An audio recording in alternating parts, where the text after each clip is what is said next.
Coming to you from Milwaukee, Wisconsin by way of Stone Mountain, Georgia. Birthed by the great state of South Carolina is the Bryant Land Country Podcast. Your place for any and everything in hunting, fishing, sports, and outdoor related. With heavy doses of randomness, guests, and an all-around good time. Here's your host, proud Gamecock, South Carolina forever, AB3. All right, everybody, welcome to another episode of the Bryant Land Country Podcast. Thank you for taking the time to download, come in, check us out, see what we got going on this week. Got a couple of topics that I'm going to want to hit on. We're going to talk about food plots that I planted this past week. If you listened to last week's podcast, you'll understand that we talked about, baiting food plots and stuff, and I put some food plots down and I already got some results, so we're going to talk about that. I had a interview on When the Hunt Calls with Cliff Cadet of Urban Archery NYC, so we're going to revisit that for a little bit. And then I saw a very interesting story while I was perusing around on the internet from the NBA, Willie Cauley-Stein. So we're going to cover those few things. But before I get into those subjects, I want to talk about last week. I had a pretty eventful, busy week last week. Was supposed to go hog hunting in South Carolina. Had a buddy of mine kind of hooked me up with a hog hunt. I won't put him out there just yet because there's still a possibility that we might be able to go, and I want to make sure I give him his just due when I put that hog down. But through situations that were beyond my control, I was not able to go on that hog hunt. I had a family emergency in South Carolina that I had to take care of, and of course, as we all know, family comes first. You got to take care of things with your family, and you got to make sure that all of those things are straight. So that comes first, and then everything else is after that. The funny thing about that, though, everything worked out fine. The situation was taken care of. Nobody was hurt or anything like that. Everybody's doing well. So we got that situation rectified. But the way it happened, I was supposed to go. Well, first we were supposed to go on Thursday. And we kind of looked at the weather. We kind of looked at the plans. And then we were just like, no, we're going to wait. We're going to wait till Friday. So we had it set up for Friday. The day before, on that Thursday, they came in, really early in the morning, around about 5 or so. And this is a bow hunting hunt for hogs now. And they came in about 5 or so. And so we were feeling pretty good. We're feeling, like, okay, we'll be able to make, to kill, get a hog down, be successful. Well, the emergency happened on Thursday. And so, I get a call, have to go handle the emergency, end up having to stay overnight. So by midday on Thursday, I knew that I was going to have to cancel this hunt, because I knew if I was spending the night that I was not going to be able to be in a position to hunt on Friday morning. So like I said, took care of everything, took care of the emergency, get up on Friday, put the finishing touches on the things that I need to do. And I texted them and I said, did they come? And it was a pause. And I said, I know they came because that's my luck and that's how things work. And sure enough, at 7:05 a.m., they were there.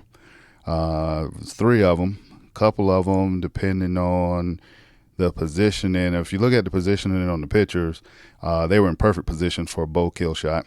And so he sent them to me and we just laughed. I talked to him later on in the day.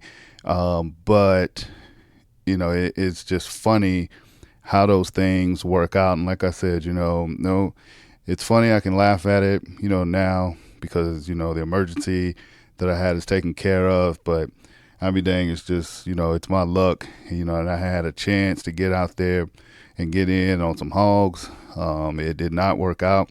So hopefully we can put something together where we'll be able to do it again, minus the family emergency. But let me tell you, there were 3 good hogs out there, and the one that I would have been able to put a shot on looked like it was in perfect position. Now I'm going to circle back to the food plot conversation that I had last week on my podcast, and I got some feedback and some responses. Guys are getting their food plots ready, putting out their seeds, putting out their minerals. I had a couple of people chime in, that they were, out this past weekend getting their soil ready to make some planting. And, the thing about food plots is, different parts of the country determine whether or not or what time is a good time to plant, what you're going to plant, those things. It's not universal. They depend on what part of the world you live in or what part of the country you live in. And for us, down here, down south in Georgia, based on the seeds that I'm planting, it says that, this past weekend was a good time to get those seeds in the ground. So we got our implements together, got your fertilizer and everything together, got your soil right, and proceeded to plant. Well, I had someone on Instagram ask me, and a couple of people, on Facebook, it's like, well, what are you planting, and what are you planting so late? Well, like I said, it just really depends on, what part of the country that you live in. I had someone else ask me, did I spray, for the weeds and stuff before I disc, which I don't, because I'm not overly excited about pesticides, especially with all the things that's going on with Roundup and cancer and stuff. I'm not trying to get cancer out here killing deer. And I know different people have different, opinions about that, and that's fine. But I'm just telling you what, works for me and what doesn't work for me. And I'm not a big pesticide guy. So I get out there with the disc, get the ground, tilt it up, turn the ground over, put my seeds down, put my fertilizer down, cover it up, and there you have it.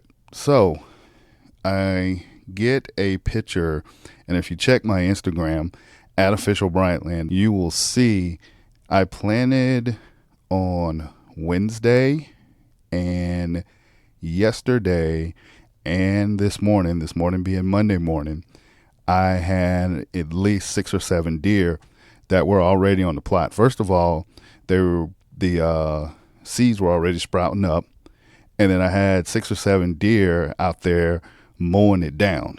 So one, it just goes to show that it didn't take them long to find it. Well, it didn't take them long to find it because I set the plot up in a crossing.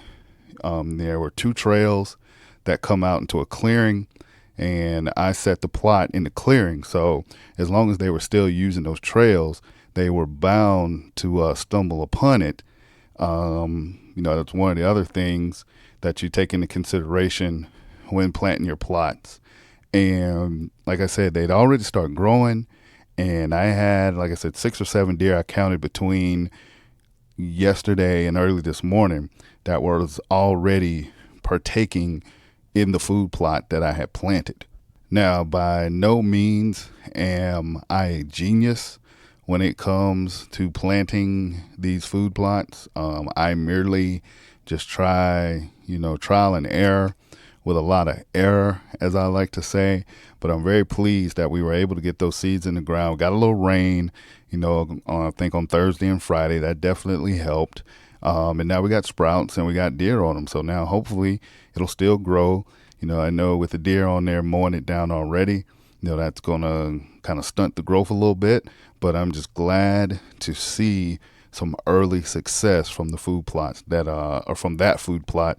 And then I got another one that I put in the ground this past weekend. Hopefully we'll get some rain this week, and then we'll see what that one does. You may hear a little bit of squeaking as I'm trying not to move around. I'm recording in an old wooden chair This chair is comfortable, but anytime that I move or shift my weight or, try to change anything around, you hear like the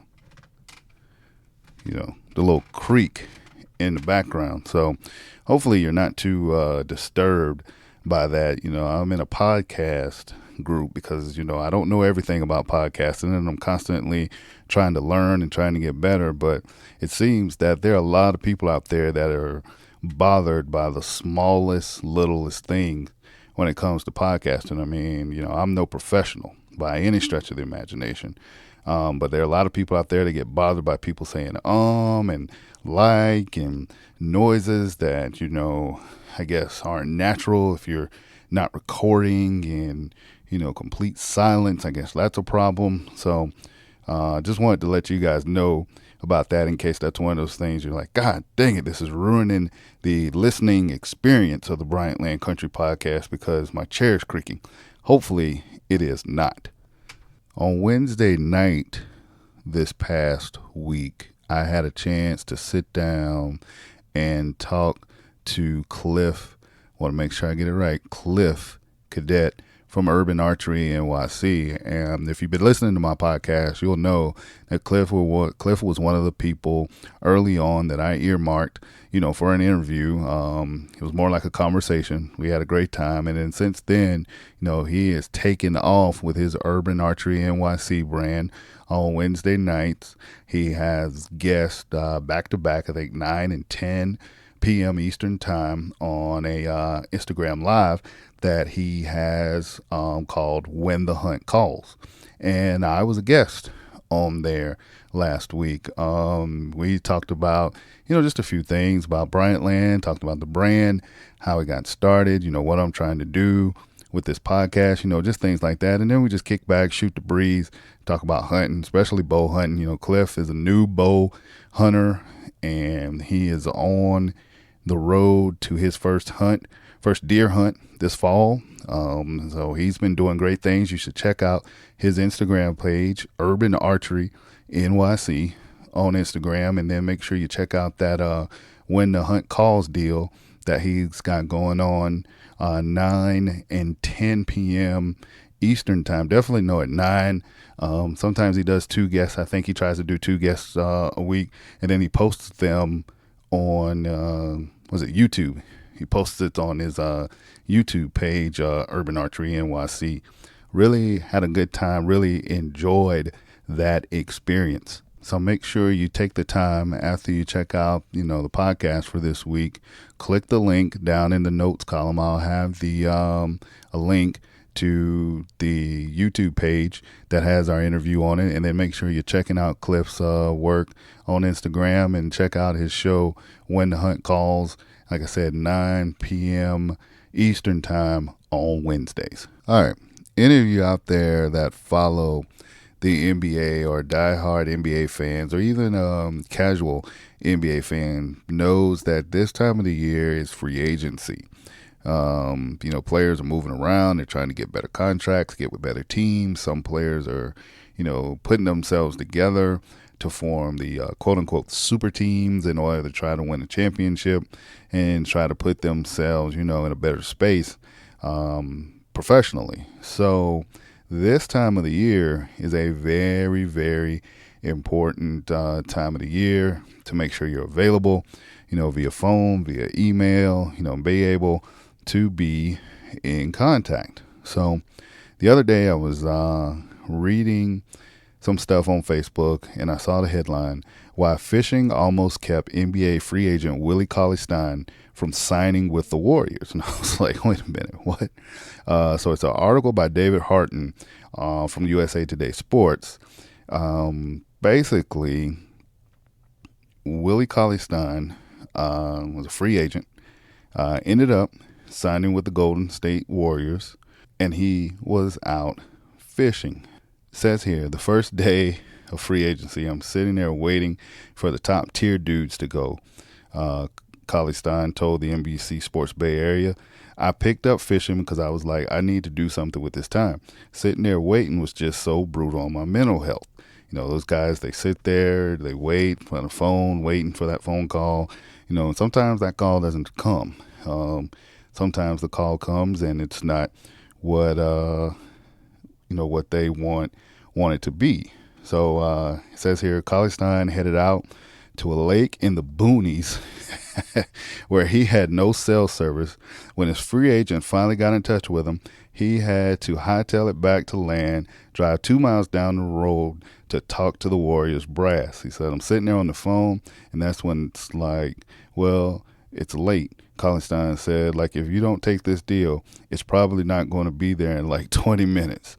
Cauley-Stein eventually got the deal done. He is under contract with the Golden State Warriors, but was out on a fishing trip, out on the lake fishing, and it almost cost him millions. Now, for a regular guy like myself, I obviously don't have any athletic ability, so I don't have to worry about missing out on a contract, for millions of dollars to play any kind of sports. But I have had, comes to mind, 2 phone calls either while I was hunting or on the way to hunting. One time I was actually sitting in the blind. It was near the end of my sit. I was sitting in the blind deer hunting here in Georgia, and the phone vibrated. Of course, I keep my phone either on silent or vibrate when I'm in the woods, and I just happened to look down and saw it was from a 404 number. I didn't recognize it, and until this day I still don't know really why I answered it, because I hardly ever answer my phone, in the blind or when I'm out hunting, unless it's some kind of emergency, like for one of my kids or something. But it was a human resource guy. I picked up the phone. I told him, I said, hey, I'm out here actually deer hunting. Can I give you a call back once I get in my truck? So I kind of cut my deer hunt short, and I packed up. I got in my truck, and I talked to him on the phone on the way back. I kind of wish, looking back at it, that I didn't, because I ended up not getting that job, and it was basically a runaround. The entire interview process was a sham, and basically, just jerking me around. So I kind of wish I would have stayed in the blind that day. Another phone call that I received while actually on the way to a turkey hunt. That turned out to be pretty good, and a good thing came of it. But I was driving to camp to go on a turkey hunt. I think it's like a 2-day turkey hunt, once again here in Georgia, and great conversation. Someone that I had talked to before actually respected my career and what I'd done, unlike the previous encounter or previous phone call when I was deer hunting. But this time around, it was a better deal and better conversation, and that situation actually worked out. Any of you guys out there, gals, that have taken phone calls while fishing or hunting, or got a job while on a fishing or hunting trip, I'd like to hear about it. Hit me up on Instagram at official Bryant Land, or you guys can hit me up on Facebook, Bryant Land. I'd love to hear about that. Out there trying to enjoy what you're doing, and lo and behold, you get a job offer. Not a bad deal. All right, I'm going to wrap this up for this week. Thank you for taking the time to download and listen to the Bryant Land Country Podcast. Next week, I should have a guest for you. I'm working on a couple of interviews, so when you tune in or download next week, you will hear another voice besides mine. Thank you, as always, for the support of the podcast, and thank you for support of Bryant Land. If you're listening to the podcast on Apple Podcasts, go ahead and hit that 5 stars. Give us a 5-star, rating, and then a glorified review would be totally awesome. All right, well, I'm going to get ready to get out of here. I got some other stuff I need to get done today. You guys, thank you again for joining me on the Bryant Land Country Podcast, and make sure you come back here next week for another episode of the Bryant Land Country Podcast. Thanks for listening to the Bryant Land Country Podcast, hosted by AB3. Please leave us a positive review and 5-star rating on iTunes. Be sure to check out our podcast section on our website, bryantlandcountry.com, for previous podcasts. Check us out on Instagram at Official Bryant Land and Twitter at 3BryantLand. This has been an AB3 Media production. Join us next time for another edition of the Bryant Land Country Podcast.